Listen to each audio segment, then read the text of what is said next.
قل هل يستوي الذين يعلمون والذين لا يعلمون إنما يتذكر أولو الألباب.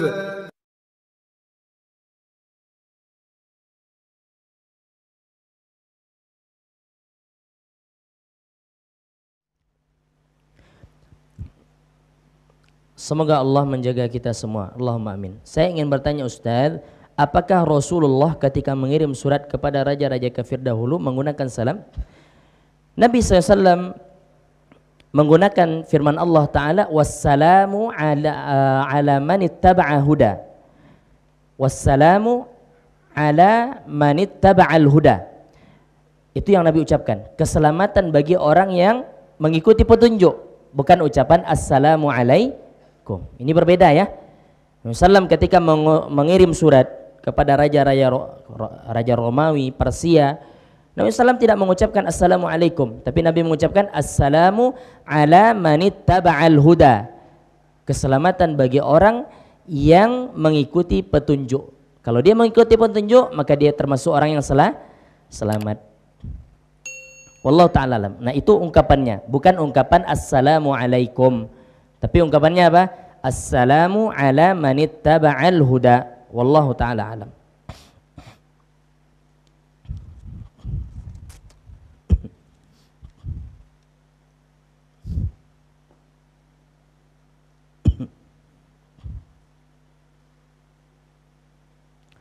Assalamualaikum Ustaz. Waalaikumsalam. Saya ingin bertanya, bagaimana hukumnya jika kita sedang melaksanakan salat sunnah di rumah, lalu dalam waktu bersamaan datang orang atau keluarga masuk rumah mengucapkan salam dan terdengar oleh kita, apakah wajib menjawabnya?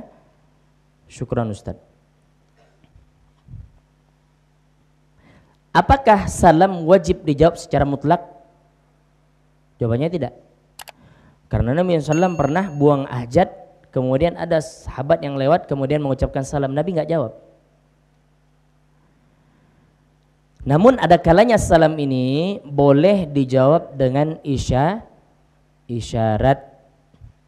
atau dengan mengeraskan bacaan salat. Boleh enggak dijawab dengan lafaz Waalaikumsalam? Apabila di dalam salat maka tidak dibolehkan. Kalau seandainya seorang dalam salat maka tidak dibolehkan atau tidak dibenarkan baginya untuk menjawab ucapan salam dengan lisannya, namun dia bisa menjawab dengan isyarat. Dia bisa menjawab dengan isyarat. Wallahu ta'ala alam.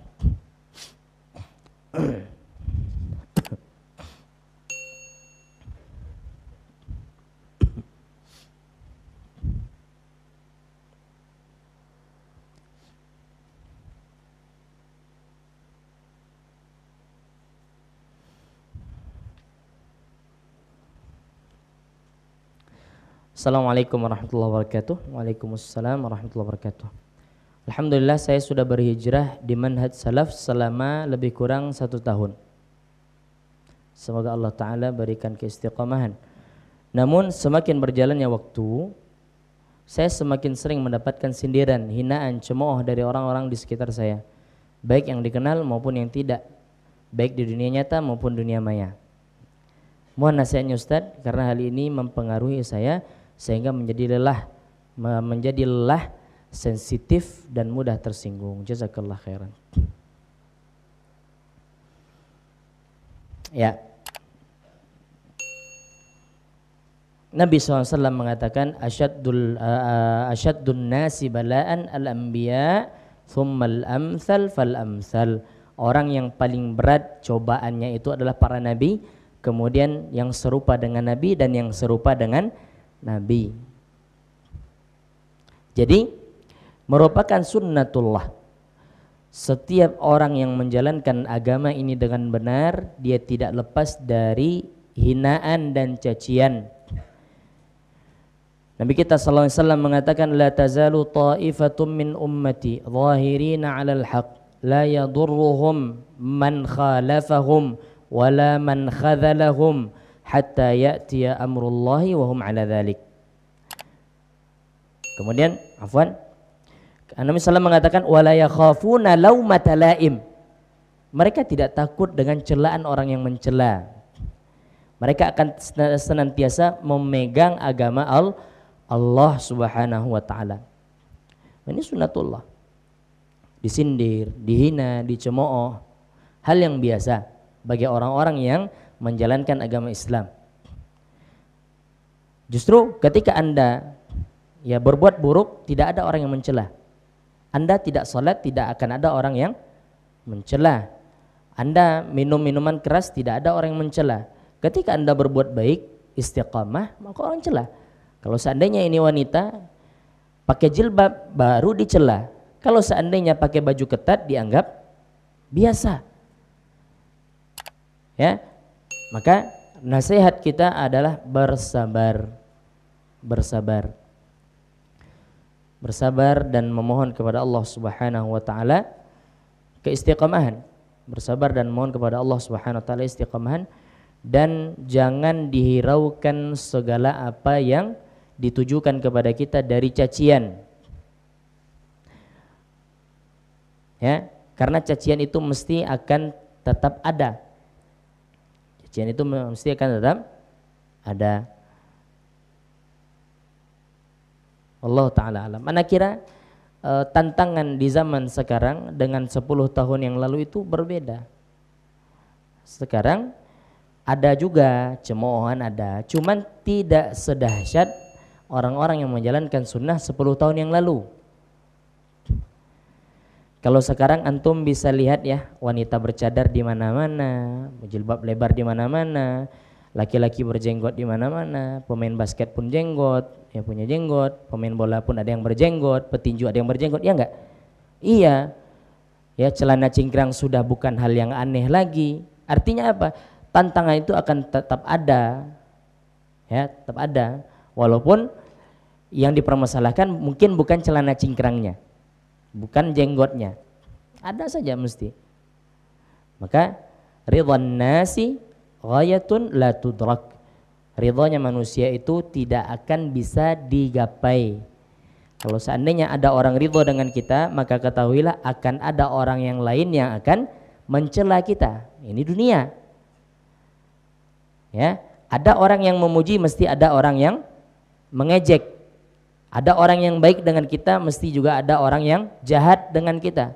Ini dunia. Maka apakah karena cemoohan ini sehingga kita tinggalkan agama Allah? Jawabannya tentu tidak. Senantiasa istiqamah. Bahkan karamah yang terbesar dikatakan oleh Syekhul Islam Ibnu Taimiyah rahimahullah taala dalam kitab beliau, di antara karamah yang paling tinggi adalah luzumu al-istiqamah, senantiasa berada di atas keistiqamahan. Semoga Allah Subhanahu wa taala jaga kawan kita yang bertanya ini, dan semoga Allah taala senantiasa berikan kepada kita semua keistiqamahan. Wallahu taala alam.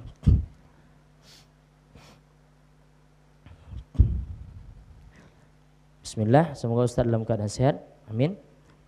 Bagaimana sikap kita terhadap tokoh yang menyatakan bahwa jilbab tidak wajib?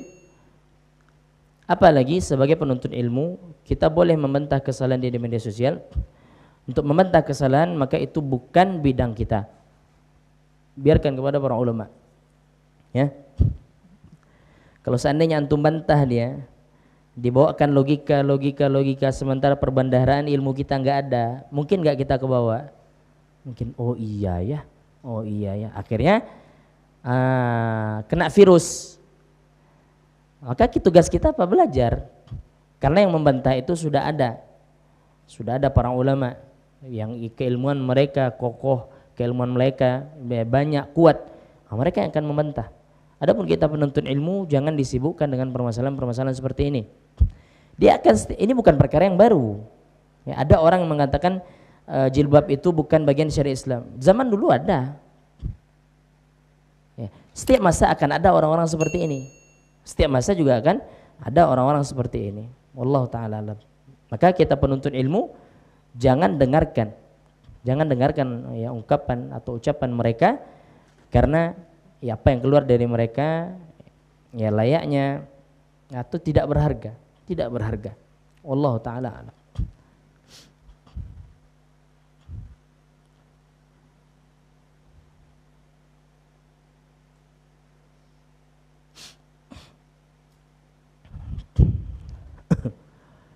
Afwan Ustaz, bagaimana ketika orang muslim datang ke negara orang kafir untuk menuntut ilmu umum, bagaimanakah cara menjaga keimanan sehingga tidak toleransi kebablasan? Para ulama kita memberikan syarat bolehnya safar ke negara kafir untuk menuntut ilmu umum. Syaratnya diantaranya adalah ilmu tersebut tidak ada di negara Islam. Ilmu tersebut tidak ada di negara Islam, maka boleh. Tidak, ya, syarat pertama apa? Ilmu yang dia pelajari, ilmu yang mau dia pelajari itu nggak ada di negara Islam. Kemudian dia kuat keislamannya, kuat keislamannya. Kalau seandainya dia dikenal dengan ya keislaman yang lemah, mudah terbawa arus, maka nggak boleh dia belajar ke negara kafir. Tapi sebagian kita pandangan atau pola pikirnya memandang setiap ilmu yang ada negara kafir itu hebat. Ini salah. Ya. Orang kafir itu maju. Salah. Jangan berpikiran demikian. Sehingga kaum muslimin ya, pemuda-pemuda kaum muslimin berbondong-bondong menuntut ilmu di negara kafir.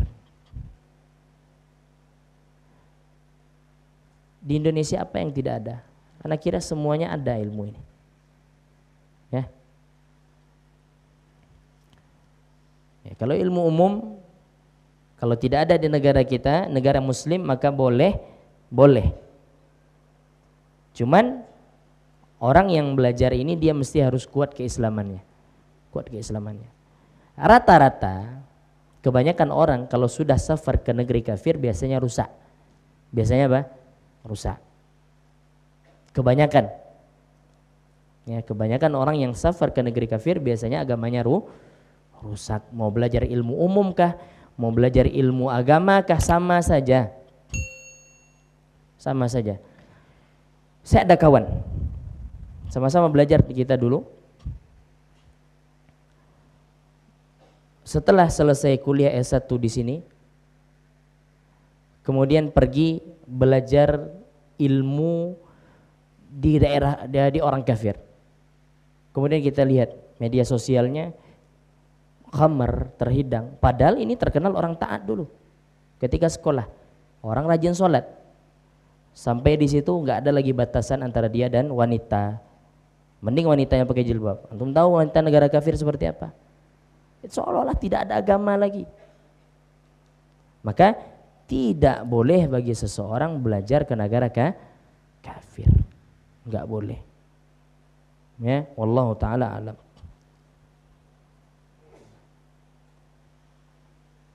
Antum lihat aja orang-orang yang belajar di negara kafir biasanya, kebanyakan ya, kita tidak berbicara kita tidak menghukumi secara umum, enggak, tapi kebanyakan kasus yang baru-baru ini, tahu antum? Yang di Inggris, itu karena dia di negara kafir, karena dia hidup di negara kafir. Wallahu taala a'lam.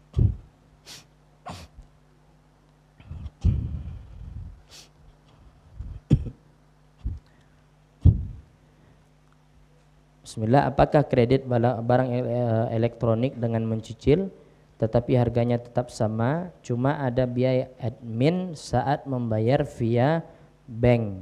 Mohon penjelasannya Ustaz. Kreditnya seperti apa dulu? Ya, kalau seandainya memang akad ini di antara dua pihak, maka ini jual beli yang diperbolehkan dua pihak, tidak tiga pihak, ya, dua pihak. Pedagangnya langsung bilang ke kita, saya jual kepada Anda kredit sekian harganya, per bulan cicilannya sekian dan tidak ada denda, maka boleh, nggak ada masalah. Tapi transfer lewat bank, kata yang punya, transfer lewat bank, tentu kalau transfer lewat bank kena biaya admin 3.000, 2.000 segala macam, maka ini pada dasarnya boleh, pada dasarnya boleh, ya, kredit seperti ini boleh. Yang terlarang itu sebenarnya kredit tiga sisi, ya, ada produsen atau orang yang jual, ada orang beli, ada pihak yang menalangi dana. Nah ini nggak boleh. nggak boleh sama sekali. Orang yang ingin beli, dia ambil barang ke sini, yang sini bayar ke sini. Tuh ya, 3 sisi. Ada pembeli, ada penjual, ada pembeli, ada leasing. Itu istilahnya ya. Yang menalangi dana. Kemudian bagaimana prosesnya ini 3 ini? Yang pembeli mengambil ke penjual langsung, ya enggak? Barang diambil. Apakah pembeli membayar uang? Pernah enggak antum kredit motor kemudian bayar uang? Enggak. Paling bayar uangnya DP. Ya kan? DP. Yang lain siapa nalangin? Pihak bank, pihak leasing tadi. Ya. Maka ini enggak boleh. Kalau hanya 2 pihak boleh. Ya, pendapat yang terkuat menyatakan boleh jual beli kredit itu, nggak ada masalah. Walaupun harganya berbeda, nggak ada masalah. Yang penting akadnya jelas dan tidak ada denda keterlambatan.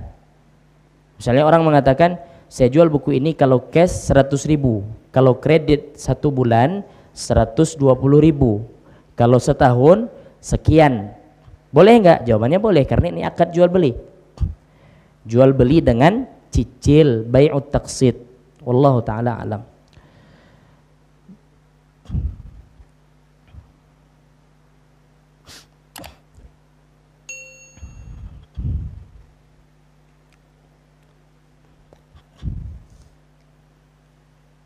Satu lagi ya.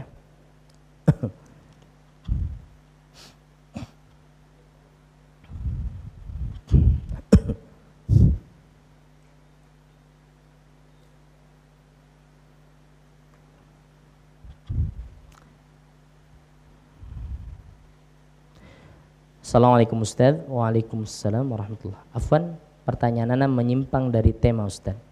Apa yang menyebabkan seorang bisa terkena LGBT? Dan bagaimana cara menyembuhkannya Ustaz? Apakah bisa diruqyah? Jazakallah khair. Gak ada penyakit yang gak bisa disembuhkan. Ya, ini pun bisa disembuhkan kalau seandainya dia memang niat untuk meninggalkan. Dia niat untuk meninggalkan, maka Allah akan bantu. Ya, bisa diruqyah, bisa. Ya. Penyebabnya banyak. Penyebab yang paling mendasar adalah kurangnya keimanan.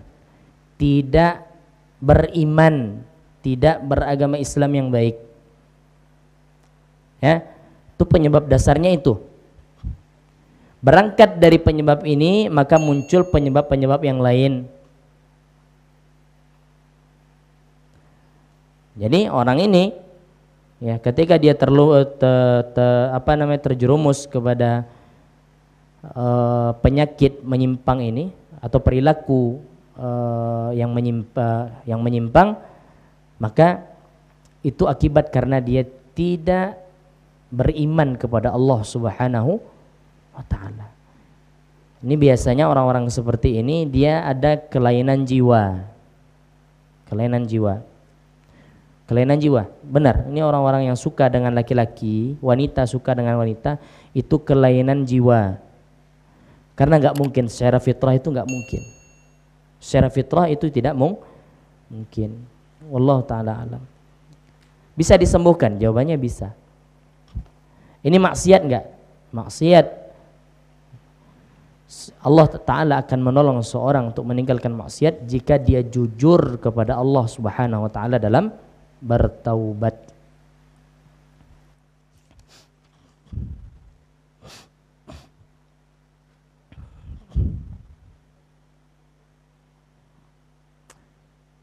Bagaimana jika kita mengucapkan salam di mana dalam ruangan itu ada orang Nasrani dan Muslim? Boleh. Kan tujuan kita mengucapkan salam kepada orang Muslim, bukan kepada orang Nasrani. Wallahu ta'ala alam.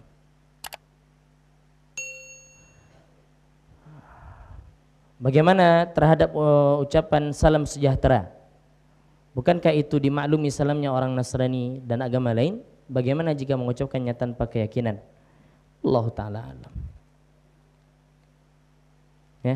salam sejahtera. Wallahu taala alam. Antum tanyakan pada ustaz lain. Apakah memang salam sejahtera itu ungkapan salam untuk orang-orang Yahudi atau untuk orang-orang Nasrani? Perlu ditinjau ulang dulu. Ya, kalau seandainya memang iya, maka nggak boleh kita mengucapkan. Kalau memang salam sejahtera itu ucapan salam di antara mereka, maka tidak boleh kita mengucapkan. Kalau seandainya hanya seperti ungkapan selamat pagi, selamat siang, maka boleh. Tapi nanti anda tanyakan lagi kepada ustaz yang lain.